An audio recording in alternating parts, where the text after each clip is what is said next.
स्वागत है आप सभी का अपने चैनल ऑनलाइन स्टडी 1.6 में। इस वीडियो में कक्षा 10 के प्रश्नावली 5.1 के पहले नंबर प्रश्न को हल करेंगे। तो पहला नंबर प्रश्न है, निम्नलिखित स्थितियों में से किन स्थितियों में संबंध संख्याओं की सूची एपी है और क्यों। देखिए, पहला नंबर प्रश्न में टोटल 4 प्रश्न दिया हुआ है और हमें इस चारों प्रश्न को बताना है कि ये एपी में है या नहीं है। यदि एपी में है तो क्यों है और एपी में नहीं है तो क्यों नहीं है।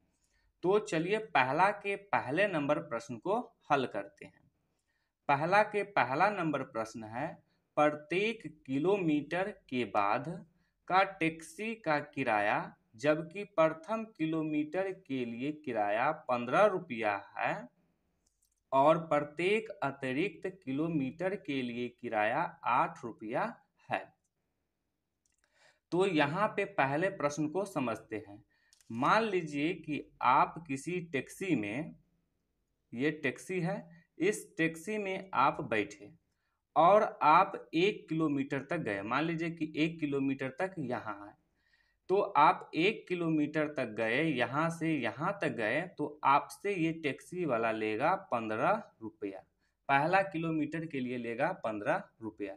फिर आप इस 1 किलोमीटर से अगले दूसरे किलोमीटर तक जाते हैं। मान लीजिए कि ये अगला 1 किलोमीटर यहाँ तक है, तो आपसे लेगा ये मात्र 8 रुपया।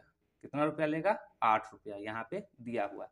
फिर आप इस दूसरे किलोमीटर से तीसरे किलोमीटर पे जाते हैं, तो फिर ये अगले 1 किलोमीटर का किराया लेगा आपसे 8 रुपया। तो आप जहाँ पे टैक्सी पे बैठे हैं वहाँ से 1 किलोमीटर का किराया कितना रुपया हो गया? 15 रुपया। और आप जहाँ से टैक्सी में बैठे हैं वहाँ से दूसरे किलोमीटर का किराया कितना हो गया? तो 15 में कितना करेंगे? 8 को जोड़ देंगे। 15 रुपया 1 किलोमीटर का, फिर 8 रुपया 1 किलोमीटर का, तो 2 किलोमीटर का किराया हो जाएगा 15 और 8 जोड़ेंगे तो हो जाएगा 23। तो 2 किलोमीटर का किराया हो गया 23 रुपया। फिर आप क्या किए हैं? यहाँ पे बैठे हैं, फिर इसी टैक्सी से आप 3 किलोमीटर गए, यहाँ तक गए, तो 1 किलोमीटर का किराया 15 रुपया। फिर अगला 1 किलोमीटर का किराया 8 रुपया। तो क्या होगा इसमें? 15 प्लस 8। फिर अगला 1 किलोमीटर का किराया कितना है? 8 है। यानी कि 1 2 3 किलोमीटर गए, तो पहला किलोमीटर का किराया 15 रुपया, दूसरा किलोमीटर का किराया 8 रुपया, तीसरा किलोमीटर का किराया 8 रुपया। तो अब इस सभी को जोड़ेंगे तो 15 8 हो जाएगा 23, 23 8 हो जाएगा 31। यानी कि यदि आप टैक्सी से 3 किलोमीटर जाते हैं तो 31 रुपया देना होगा, 2 किलोमीटर जाते हैं तो 23 रुपया देना होगा, और यदि 1 किलोमीटर जाते हैं तो 15 रुपया देना होगा। यही इस प्रश्न का कहना है। तो चलिए अब इस प्रश्न को हल कैसे करेंगे इसको समझते हैं। तो सबसे पहले प्रश्न में जो दिया हुआ है इसको लिखेंगे। तो यहाँ पे लिखेंगे दिया है। तो प्रश्न में क्या क्या दिया हुआ है? तो पहला किलोमीटर का किराया दिया हुआ है, तो यहाँ पे लिखेंगे प्रथम किलोमीटर के लिए किराया बराबर। तो प्रथम किलोमीटर के लिए किराया दिया हुआ है 15 रुपया, तो यहाँ पे लिखेंगे 15 रुपया। इसके बाद अतिरिक्त किलोमीटर के लिए किराया 8 रुपया, तो यहाँ पे लिखेंगे प्रत्येक अतिरिक्त किलोमीटर के लिए किराया बराबर 8 रुपया। अब इसको हल करेंगे तो यहाँ पे लिखेंगे प्रश्न से। तो यहाँ पे लिखेंगे प्रथम कहिए या एक कहिए, एक किलोमीटर 1 किलोमीटर के लिए किराया बराबर कितना रुपया है? 15 रुपया। यदि आप 1 किलोमीटर जाते हैं तो 15 रुपया देना होगा।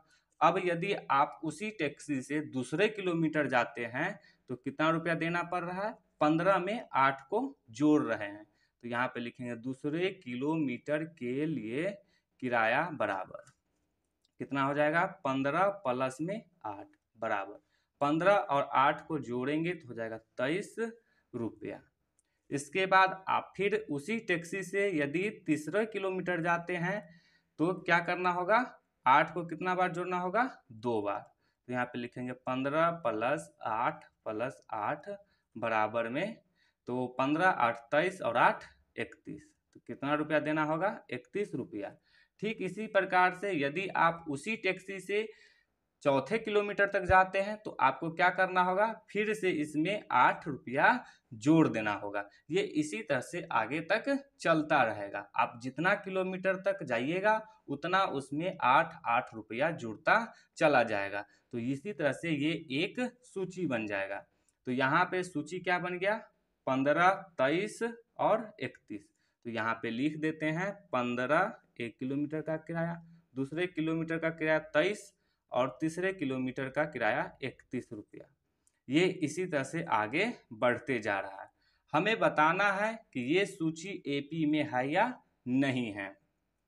तो इसके लिए क्या करेंगे? प्रथम पद ये हुआ 15, यानी कि जो सबसे पहले रहता है उसको कहते हैं प्रथम पद, यानी कि पहला पद को लिखते हैं A1 से, और दूसरा पद को लिखते हैं A2 से, तीसरा पद को लिखते हैं A3 से, इसी तरह से चौथा पद को लिखेंगे A4 से। ये इसी तरह से लिखते चलेंगे इसको। अब हमें बताना है कि ये जो सूची आया है यानी कि श्रेणी आया है ये एपी में है या नहीं है। तो इसके लिए क्या करेंगे? पहला पद और दूसरा पद, इन दोनों पदों के बीच का सर्वांतर निकालेंगे, फिर दूसरा पद और तीसरा पद के बीच का सर्वांतर निकालेंगे। यदि दोनों का सर्वांतर बराबर हो जाएगा तो कहेंगे कि ये एपी में है, यदि बराबर नहीं होगा तो कहेंगे कि एपी में नहीं है। तो चलिए सर्वांतर निकालते हैं। तो यहाँ पे लिखेंगे सर्वांतर, सर्वांतर को लिखते हैं डी से।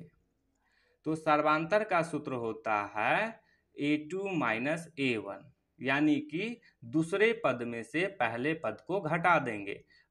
और इसको ऐसे भी समझिए कि अगला पद में से पिछला पद को घटाते चलेंगे तो इससे उन दोनों संख्याओं के बीच का सर्वांतर निकल जाएगा।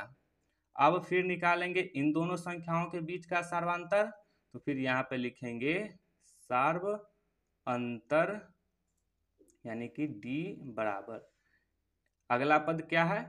तीसरा पद, तो A3 माइनस पिछला पद क्या है? A2, यानी कि दूसरा पद, तो माइनस A2।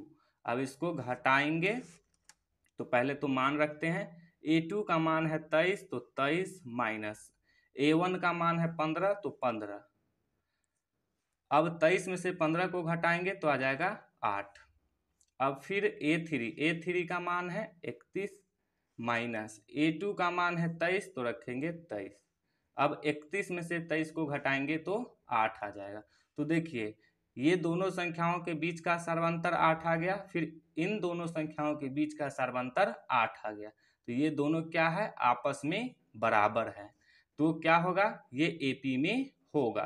तो अब इसी बात को यहाँ पे लिख देंगे, लिखेंगे दिए हुए सूची का सर्वांतर यानी कि डी आपस में क्या है? बराबर है। आपस में बराबर है या समान है। तो इसीलिए क्या हो जाएगा? दी हुई सूची एपी में है, एपी यानी कि समांतर श्रेणी में है। तो यही हो जाएगा इसका आंसर।